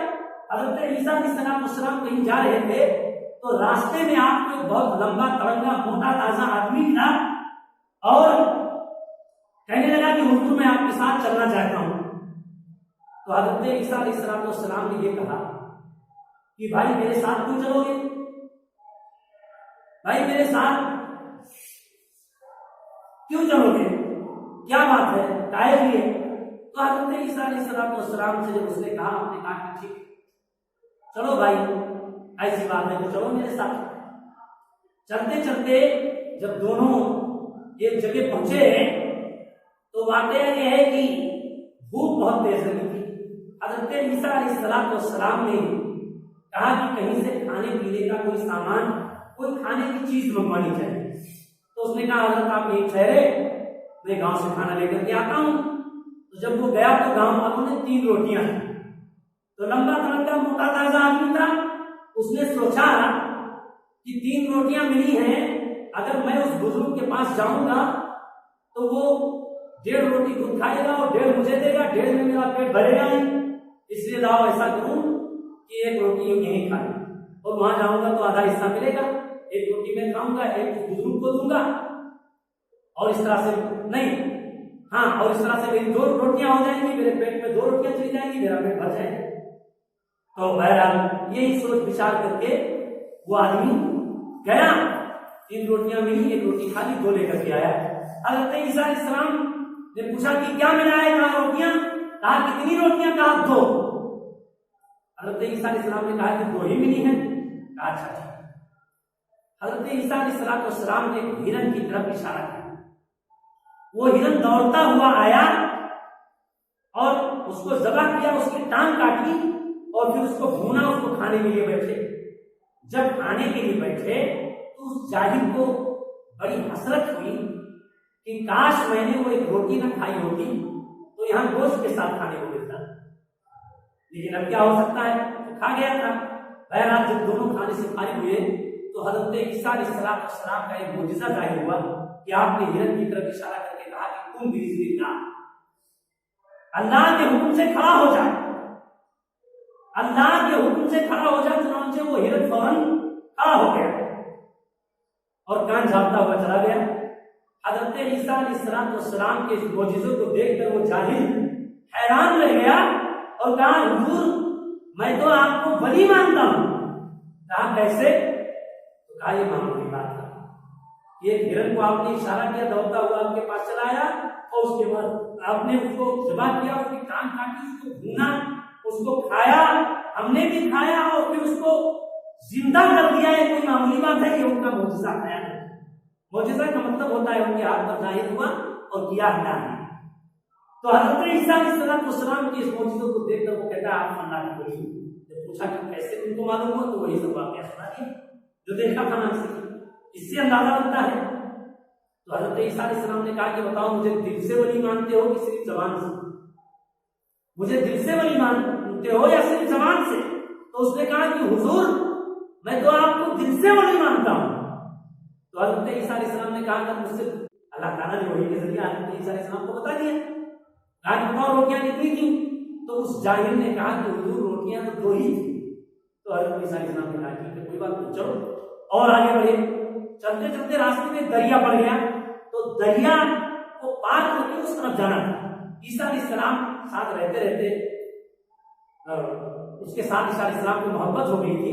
तो आपने कहा कि जिस सिधाई पे मैं जाता हूं मेरे पीछे पीछे तुम भी चले आओ, यानी मैं पानी पर पैर रख करके चलता हूं तुम भी चलो। तो ईसा अलैहिस्सलाम चलने लगे, बीच दरिया में पहुंच गए और वो साहिल पर खड़ा रहा। जब मुड़ करके आपने देखा तो वो साहिल पर खड़ा है। तो ईसा अलैहिस्सलाम ने कहा कि भाई ये क्या? कहा हुजूर मैं सिर्फ डूबना जानता हूं, तैरना नहीं जानता हूं। अच्छा कोई बात नहीं, फिर पकड़े। हज़रत ईसा अलैहिस्सलाम ने उससे कहा कि ठीक मैं जिस सिधाई से चलता हूं मेरे पीछे पीछे चलो, इंशाअल्लाह भी दरिया पार। हज़रत ईसा अलैहिस्सलाम उसको लेकर चले उस दरिया से पार। जब पार हुए तो उसकी हैरत की इंतहा फिर नहीं रही। रोजा, अरे ये इतनी जबरदस्त दरिया, इस कदर इसमें पानी, कई शहरों को यह हजम कर ले, ये बुजुर्ग खुद भी पार हो गया और मुझ जैसे जाहिल को भी पार करा दिया। अब रहा नहीं गया, फिर कहा कि हुजूर आप तो अल्लाह के वली, बहुत बड़े वली। तो ईसा अलैहिस्सलाम ने कहा तुम्हें कैसे मालूम हुआ? फिर कहा कि हुजूर इतना बड़ा समंदर, दरिया, इतना पानी, और इस पानी पर आप अपने पैरों चल करके उस पार हो गए और मुझे भी पार करा दिया। ये कोई मामूली बात है? ये कोई मामूली बात है? तो ईसा अलैहिस्सलाम की बात सुन करके उसने कहा, नहीं, ईसा अलैहिस्सलाम ने कहा कि बताओ दिल से बिल्कुल मान गए? तो कहा हुजूर मैं दिल से आपको नहीं मान गए। तो कहा अच्छा ठीक है, दिल से मानते हो तो बताओ रोटियां कितनी थी? तो उसने फिर कहा हुजूर रोटियां तो 2 ही थी। अच्छा चलो फिर आगे बढ़े। चलते चलते एक रास्ते पे कोने पे किनारे पहुंचे तो सोने की 3 ईंटें पड़ी हुई थी। गौर से सुनना, जो दुनिया के चक्कर में पड़े और दिन से कोई मतलब नहीं रहते हैं, चाहे उसमें मैं हूं आप लोग कोई हो, नमाज पढ़ लेना, कुरान पढ़ लेना, इतनी कमाल थोड़ी है कि नमाज पढ़ लेना, कुरान पढ़ लेना है बस। बहुत सारी गुनाहें अल्लाह ताला माफ करे, हमसे भी होती हैं, आपसे भी होती है, तो ये सबके लिए इसी दुनिया के लिए तो हो रही है, इसी माल और इसी दौलत के लिए तो हो रहा है, इसी जमीन और जायदाद के लिए है, तो ये सब कुछ हम कर रहे हैं। जबकि ये खाट बड़ा रह जाएगा, जब लाल चलेगा बन जाएगा। जब इस दुनिया से जाएंगे तो चाहे वो जिस हाल में हो, छोटे बच्चे हो, कोई हो, बीवी जवान हो हैं, या बीवी अभी कम उम्र हो, किसी भी हाल में हो, कैसी भी हो, अब हमको अपनी करनी भरनी है उसको, जब तक दुनिया में है अपनी करनी भरनी, इसी दुनिया के लिए सारा काम करते हैं, सारी गुनाहें करते हैं। तो इस दुनिया की हकीकत समझ लीजिए। वो जाहिल और हज़रत ईसा अलैहिस्सलाम दोनों जा रहे थे तो देखा कि एक किनारे सोने की 3 बहुत ही मजबूत ईंटें पड़ी हुई, बहुत मजबूत ईंटें और चमक रही थी। तो ईसा अलैहिस्सलाम ने उन ईंटों को देखा और उस जाहिल ने भी देखा, तो जाहिल के मुंह में पानी आ गया। अपने मन में सोचने लगा कि हर जगह आधा आधा हिस्सा लगाए कि यहाँ मिलेंगे। मन में सोचने लगा दिल में कि आखिर ईंटें 3 हैं, हम 2 ही आदमी हैं, काटने का कोई सामान है नहीं, तो ये तीसरी ईंट किसकी होगी? ईसा अलैहिस्सलाम ने से कहा कि हुजूर काटने का कोई सामान हमारे पास नहीं, और ईंटें कुल कितनी हैं? 3 हैं, और हम आदमी 2 ही हैं, तो ये तीसरी ईंट किसकी होगी? हज़रत ईसा अलैहिस्सलाम ने फरमाया कि ये तीसरी ईंट उसकी होगी जिसने तीसरी रोटी खाई। जब हज़रत ईसा अलैहिस्सलाम ने कहा कि तीसरी ईंट उसकी होगी जिसने तीसरी रोटी खाई है, तो उस जाहिल ने कहा कि हुजूर वो तीसरी रोटी मैंने ही खाई। अब जब कहा मैं तीसरी रोटी मैंने ही खाई है, तो ईसा अलैहिस्सलाम बात को समझ गए और फरमाने लगे कि ठीक है, एक ईंट तुम्हारी थी, एक मेरी, और एक खाली थी, मैंने कहा था जिसने तीसरी रोटी खाई उसकी तीसरी ईंट तुमने खाई है, तो तुम वो तीसरी ईंट ले लो। और उसके बाद कहा कि ये मेरी अल्लाह मेरे आका सरकार मदीना सरकार आलम सल्लल्लाहु अलैहि वसल्लम से अल्लाह ने कहा था कि अरे मोहम्मद सल्लल्लाहु अलैहि वसल्लम, अगर तुम चाहे हो तो हर पहाड़ को भी मैं तुम्हारे लिए सोना बना दूंगा। लेकिन मेरे आका सरकार मदीना ने जब अपनी बेटी हज़रत फातिमा जन्नत को रुखसत किया था, तो अजीजों दोस्तों हज़रत अली के पास रहने का मकान कर सरकार दो आलम सल्लल्लाहु अलैहि वसल्लम ने एक दूसरे सहाबी का मकान दिलवाकर जिगर गोशे रसूल हज़रत खातून जन्नत को उसमें ठहराया था। और अली ने मुर्तजा से पूछा था कि अली बताओ, वलीमा करने के लिए जो सुन्नत है, ये गाड़ियां बनाने के लिए नहीं, ये तबले बजाने के लिए नहीं, ये डांस करने के लिए नहीं, ये मानने और रस्में करने के लिए नहीं, ये भिखारी बनने के लिए नहीं, ये मक्कारियां करने के लिए नहीं, ये 50 गाड़ियां ले जाने के लिए नहीं, ये सजावट और बनावट के लिए नहीं, बल्कि मेरे आका ने वो सुन्नत वलीमा की दावत और बीवी का महल, जिसको पहुंच कर लोगों ने माफ कर दो, पहुंच करके जो लोग माफ कराते हैं इसी महल के लिए, सरकार ने हज़रत अली से पूछा क्या तुम्हारे पास कुछ है महल में देने के?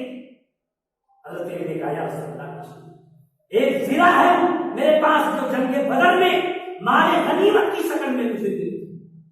नबी ने फरमाया उसी को पेश कर, उसी को इरादा आपने जब रुखसत ज़ोहरा में फरमाया, मोहब्बत से जनाब मुर्तज़ा को पास बुलवाया, हज़रत अली को बुलवाया और कहा कि महल में देने के लिए क्या तुम्हारे पास है? हज़रत अली ने वो ज़िरा रसूलुल्लाह सल्लल्लाहु अलैहि वसल्लम ने फरमाया बेच दो। उसी को बेच करके उसी से आपने अपनी बीवी हज़रत खातून जन्नत हसनैन करीमैन की अम्मा जान हज़रत फातिमा ज़हरा रज़ियल्लाहु तआला अन्हा का महल भी अदा किया और उसी से वही में मतलब महल उसी से अदा किया। आगे का थोड़ा काम और भी उससे किया। तो ये अंबिया है, अल्लाह से जो मांगेंगे और तहे दिल से दुआ कर देंगे और उनके आंख से आंसू निकल जाएगा, अल्लाह लाएगा नहीं जाने देगा, अल्लाह पूरा कर देगा। ये अलग बात है कि किसी चीज को खुदा चाहे ही ना, जैसे कि अबू तालिब का मामला, अबू तालिब हुजूर अकरम सल्लल्लाहु अलैहि वसल्लम के सगे चचाते, हकीकी चचाते, और हुजूर की इतनी खिदमत की, इतनी खिदमत की, इतनी खिदमत की कि बेमिसाल। लेकिन काफिर होकर दुनिया से रुखसत हुए, ईमान नहीं लाए। हुजूर सल्लल्लाहु अलैहि वसल्लम ने उनके लिए बहुत दुआ की, बड़ी कोशिश की, मौत के वक्त उनके पास गए और कहा है चाचा मेरे कान में कलिमा पढ़ लीजिए, कल बरोज़ क़यामत में आपकी ईमान की गवाही दूंगा, अल्लाह सच्चा है। लेकिन नहीं पढ़ा। तो अल्लाह ने अगर कोई चीज नहीं चाहिए, उसकी मर्जी नहीं थी, उसकी मशीयत नहीं, वो अलग चीज है। वरना अक्सर अंबिया इकराम अलैहिस्सलाम की दुआएं रायगा नहीं हो सकती, जो अल्लाह से मांगेंगे मिलेंगे, लेकिन मिलेगा। लेकिन अंबिया इकराम को इसकी जरूरत क्या है, क्या जरूरत है? हज़रत ईसा अलैहिस्सलाम ने वो ईद उठाकर वो दे दी और समझ गए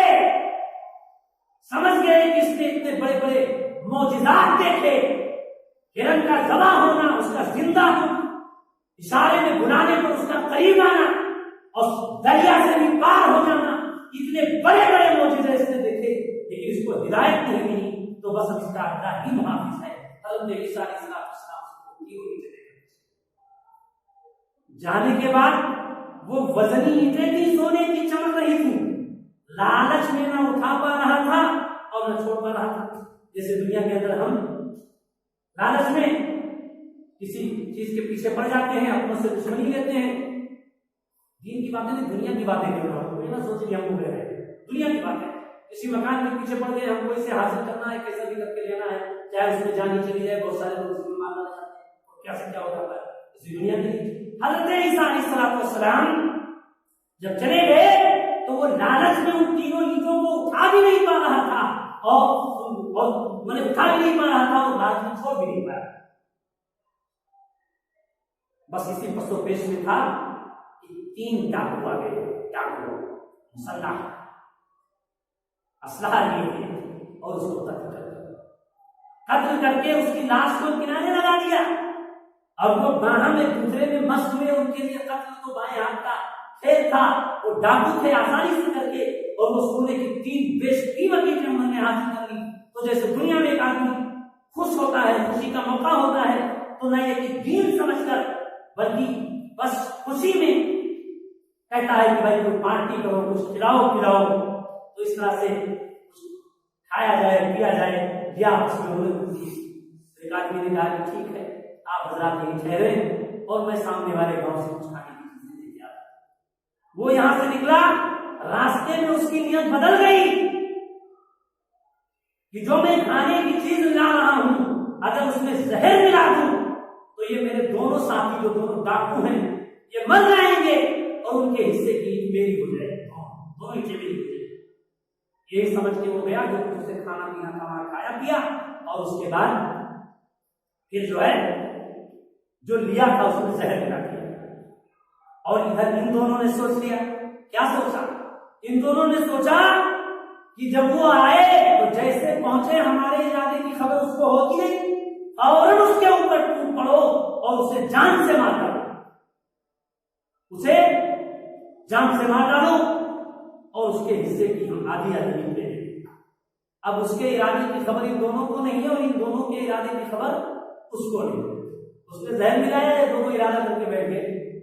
जैसे वो पहुंचा, ये दोनों शख्स उस पर टूट पड़े और उसको जान से मार डाला और फिर उसी जहरीले खाने को खाने बैठे। ये दोनों भी हज़रत ईसा अलैहिस्सलाम का अगले दिन उस रास्ते से गुजर हुआ और आपने देखा हसरत से आ गई और कहा, खुदाया मौला, ये है दुनिया, इसी का नाम दुनिया है।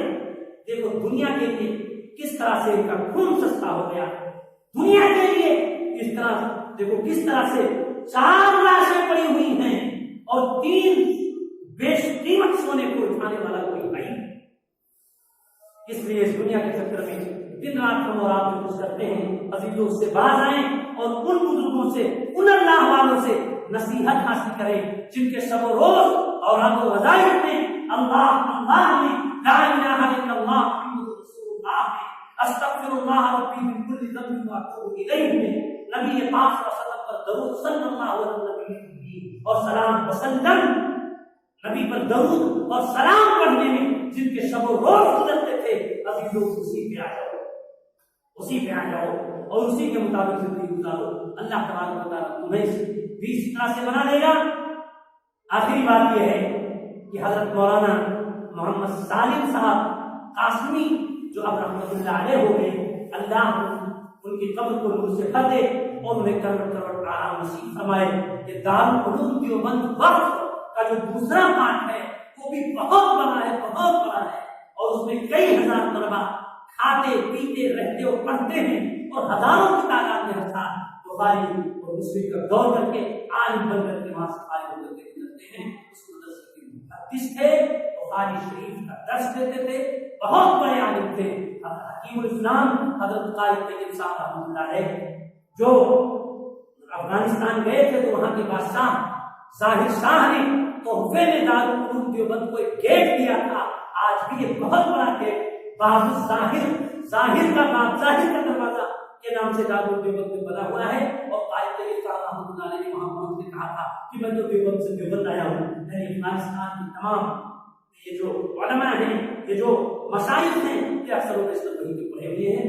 उन्हीं के हजरत मौलाना सालिम साहब कासमी रहमतुल्लाह अलैह फजल अहमद हैं, हजरत हाफिज मोहम्मद अहमद रहमतुल्लाह अलैह के साहबजादे हैं और हजरत नानवी रहनुमा जो दारुल उलूम देवबंद को कायम किए थे उनके पढ़ पोते हैं, जिन्होंने ख्वाब देखा था कि रसूलुल्लाह सल्लल्लाहु अलैहि वसल्लम ने फरमाया है कि कासिम हो इल्म की दरिया यहां से निकलने वाली है। कहां? जहां आज दारुल उलूम कायम है। और इतने बड़े आशिक रसूल थे हजरत नानवी कि किसी ने पूछा कि सब्ज रंग का जूता पहनना चाहिए कि नहीं, तो हजरत नानवी ने फरमाया ना पहनो, इसलिए कि मेरे आका सरकार मदीना के रोजे का रंग सब्ज, सरकार दो आलम सल्लल्लाहु अलैहि वसल्लम के रोजे का रंग सब्ज है, इसलिए जायज हो ये अपनी जगह एहतरामन मेरे आका के रोजे का जो रंग है उस रंग का जूता न पहने। और हजरत नानवी जब हज के लिए गए तो बहुत दूर से अपनी जूतियां उठा करके अपने हाथ में ले लिया और जब लोगों ने पूछा कि ओ कासिम नानवी ये मक्का मुकर्रमा की सरजमीन है, कंकरेली और पत्थरीली जमीन है, आपके पैरों में आपके पांव में कंकर चुभेंगे, पत्थर चुभेंगे, जूता पहन लीजिए। हजरत नानवी ने फरमाया नानवी नहीं पहनेगा, जायज है ये बात अपनी जगह, लेकिन मैं सोचता हूं कि आज से 1400 वर्ष पहले हमारे आका सूरे कल्बसीना रहमतुल्लिल आलमीन जनाब मोहम्मद रसूलुल्लाह सल्लल्लाहु अलैहि वसल्लम के पांव मुबारक नालैन मुबारक इस जमीन पर पड़े होंगे। तो मैं नहीं चाहता हूं कि नानवी का जूता उस जगह पर जाए जहां मेरे आका का नालैन पड़े। ये उलमाए देवबंद का इश्क है।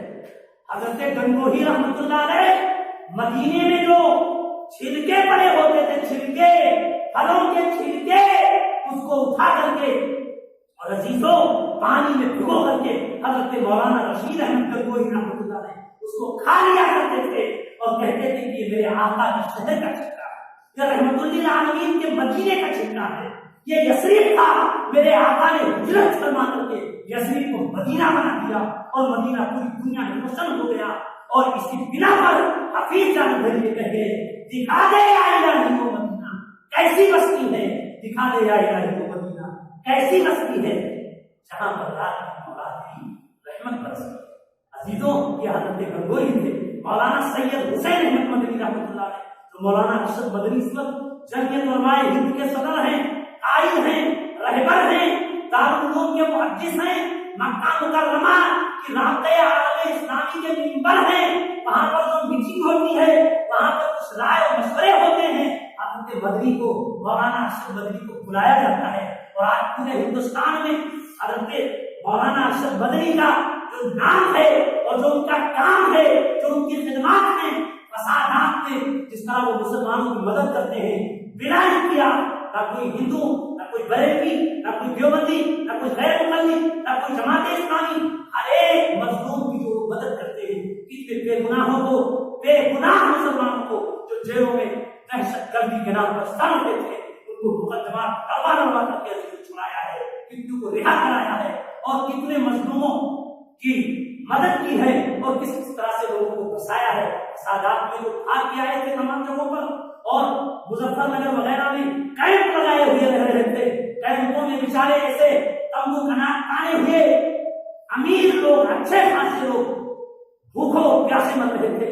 हजारों की तादाद में कॉलोनियां बनना था, हजारों कमरे नहीं, कॉलोनियां हमी और आपसे चंदा करके बटोर के खाया नहीं, हमी और आपसे लेकर के हजारों कॉलोनियां बनवा करके हजरत मदनी ने उन मुसलमानों को दी और कोई तफरीक नहीं किया ये फला मसलक के हैं और ये फला मसलक के हैं। वो मौलाना सैयद अरशद मदनी हैं, उनके वालिद थे शेखुल इस्लाम हजरत मौलाना सैयद हुसैन अहमद मदनी रहमतुल्लाह अलैह।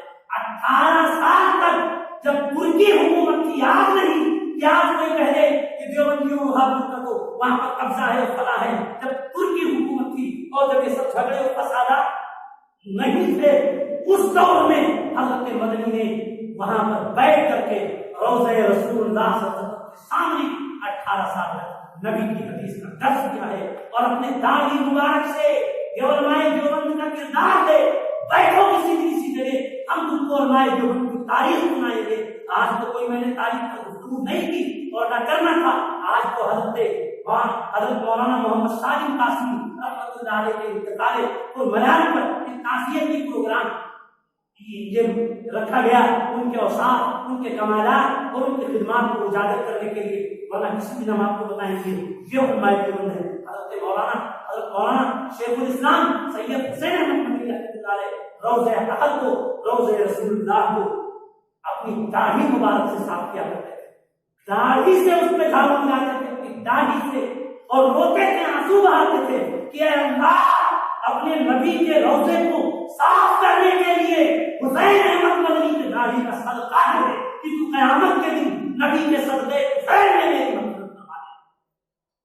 ये उन्हीं के हजरत मौलाना अरशद मदनी साहबजादे हैं। बहरहाल ये सारे लोग उन्हीं में से हैं।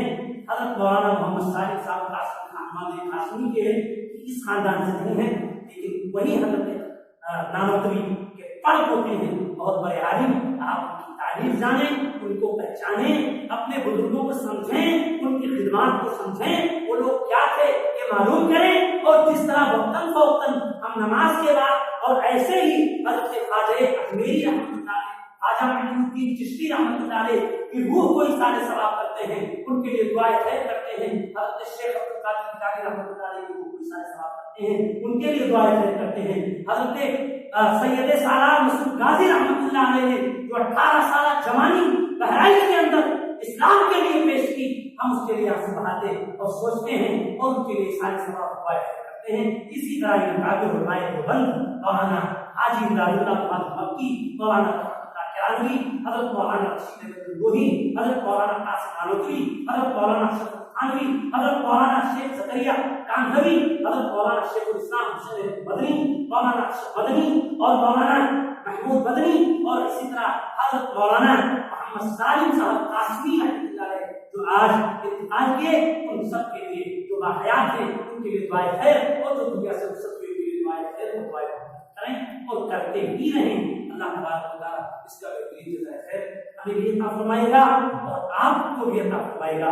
और याद रखें, नक्शे कदम नबी के हैं जन्नत के रास्ते, नक्शे कदम नबी के हैं जन्नत के रास्ते, अल्लाह से मिलाते हैं सुन्नत के रास्ते, नबी की सुन्नत के रास्ते ही आपको अल्लाह से मिलाएंगे। नबी की सुन्नत से हट करके कोई मंजिल मकसूद को नहीं पा सकता। हज़रत शेख सादी बहुत बड़े आदमी थे, फारसी में कह गए खिलाफे पैगंबर कसेरा मुजीब, खिलाफे पैगंबर कसेरा मुजीब कि हर किस मंजिल न खाहद रसी कि जो पैगंबर का रास्ता छोड़ देगा, पैगंबर का तरीका छोड़ देगा, वो कभी मंजिल को नहीं पा सकता। गुलिस्तां बलस्तां निसाब में पढ़ाई जाने वाली मशहूर किताबें हैं, उन्हीं में उनके अशआर लिखे हुए हैं, उनकी किताबें हैं।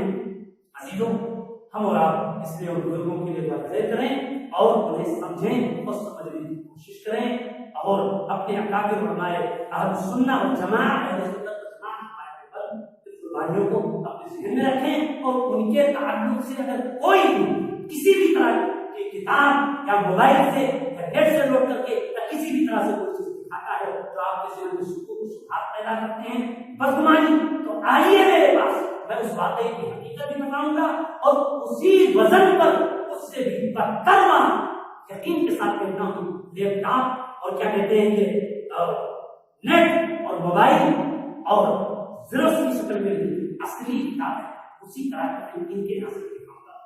ये मैं हमेशा दावा किया हूँ, ये मेरा दावा उस वक्त सच्चा होगा जब आप देखें। इसलिए अल्लाह ताला हम सबको नेक अमल की तौफीक फरमाए। आमीन।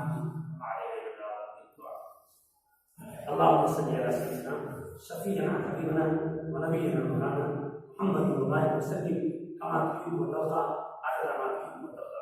अल्लाहुम्मा हब्बिब इलैना al-ईमान व ज़य्यिनहु फी क़ुलूबिना व कररिह इलैना al-कुफ्र वल-इस्यान वज'अलना मिनल राशिदीन।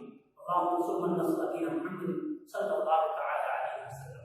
अल्लाहुम्मा इग़फिर लिहय्यिना व मय्यितिना व शाहिदिना व गाइबिना व सगीरिना व कबीरिना व ज़करिना व उन्साना।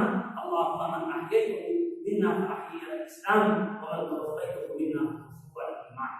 ऐ अल्लाह हम सबका बैठना कबूल फरमा, ऐ अल्लाह हम सबका बैठना कबूल फरमा, ऐ अल्लाह हमारे गुनाहों को माफ फरमा, ऐ अल्लाह हमारे खताओं को माफ फरमा, ऐ अल्लाह जो बीमार हैं उन्हें शिफाए कामिला अता फरमा, ऐ अल्लाह जो परेशान हाल हैं उनको परेशानी बेनिकाही लड़कियों का जोड़ा उन्हें नसीब फरमा, ऐ अल्लाह जो कर्जदार हैं गैर से उनके कर्ज की अदायगी का सामान कर, ऐ अल्लाह जिनकी बच्चियां परेशान हैं, ऐ अल्लाह उनकी बच्चियों की परेशानियां दूर फरमा, ऐ अल्लाह उनकी मुसीबतें दूर फरमा, ऐ अल्लाह जो बेरोजगार हैं उन्हें रोजगार अता फरमा, ऐ अल्लाह जो मस्जिदों से दूर हैं ऐ अल्लाह उनको नमाजी बना, ऐ अल्लाह जो नेक कामों से दूर हैं ऐ अल्लाह उनको नेक काम करने की तौफीक अता फरमा, ऐ अल्लाह अपने नबी हज़रत मोहम्मद सल्लल्लाहु अलैहि वसल्लम और तमाम अंबियाए किराम और रसूल इज़ाम अलैहिस्सलाम की मोहब्बत हम सब के दिल में पैदा करे। ऐ अल्लाह तमाम अंबियाए किराम की मोहब्बत हम सब के दिल में पैदा करे। ऐ अल्लाह तमाम औलियाए किराम सहाबाए किराम की मोहब्बत हम सब के दिल में पैदा करे। ऐ अल्लाह उन सब के नक्शे कदम पर हम सबको चलने की तौफीक अता फरमा।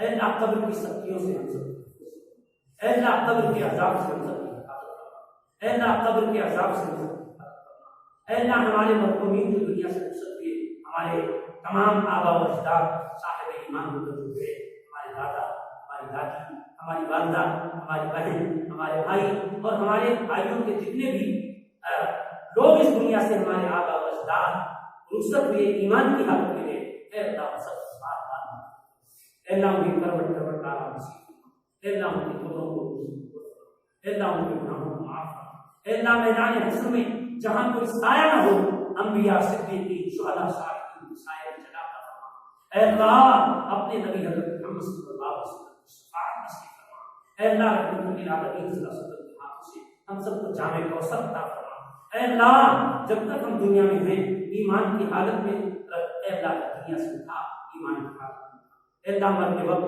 कलमे तय्यबा ज़बान पर जाए, ऐ अल्लाह खातिमा बिखैर फरमा, ऐ अल्लाह हज़रत मौलाना मोहम्मद सादिक साहब कासमी रहमतुल्लाह अलैह हम सब के अकाबिर हैं, हम सब के सर के ताज हैं, हम सब के लिए आप मुसलमान हैं, ऐ अल्लाह बहुत बड़े आलिम, ऐ अल्लाह उन्हें आपने इल्म भी अता फरमाया, ऐ अल्लाह वजाहत भी अता फरमाई, ऐ अल्लाह नेक और सालेह भी बनाया और उनसे दीन का बहुत बड़ा काम किया, ऐ अल्लाह हम जैसे, ऐ अल्लाह हम तो कुछ नहीं, ऐ अल्लाह हम तो उनके शागिर्द भी नहीं, लेकिन हमारे मौलाना जैसे हजारों और बल्कि कई हजार उलमा को बुखारी मुस्लिम का दर्स देते थे, ऐ अल्लाह बुखारी का दर्स देते थे, ऐ अल्लाह उनको आलिम बनाया, ऐ अल्लाह उनकी खिदमत जलीला को कबूल फरमा, ऐ अल्लाह दारुल उलूम देवबंद को आदेर हमारे सबक पे कायम रख, ऐ अल्लाह उसको सरसब्ज़ और शादाब फरमा, ऐ अल्लाह दारुल उलूम देवबंद की अज़मत को कायम रख, ऐ अल्लाह दारुल उलूम देवबंद को हम सबके लिए सुनने नसीब फरमा, ऐ अल्लाह उसकी हिफाजत फरमा, ऐ अल्लाह हम तमाम मुसलमानों की हिफाजत फरमा, ऐ अल्लाह हमारी दुआ को अपने फज़ल व करम से और जनाब मुहम्मद रसूलुल्लाह सल्लल्लाहु अलैहि वसल्लम के सदक़े से कबूल फरमा। सल्लल्लाहु तआला अला खैरि खल्क़िही मुहम्मद व आलिही व अस्हाबिही अजमईन बिरहमतिका या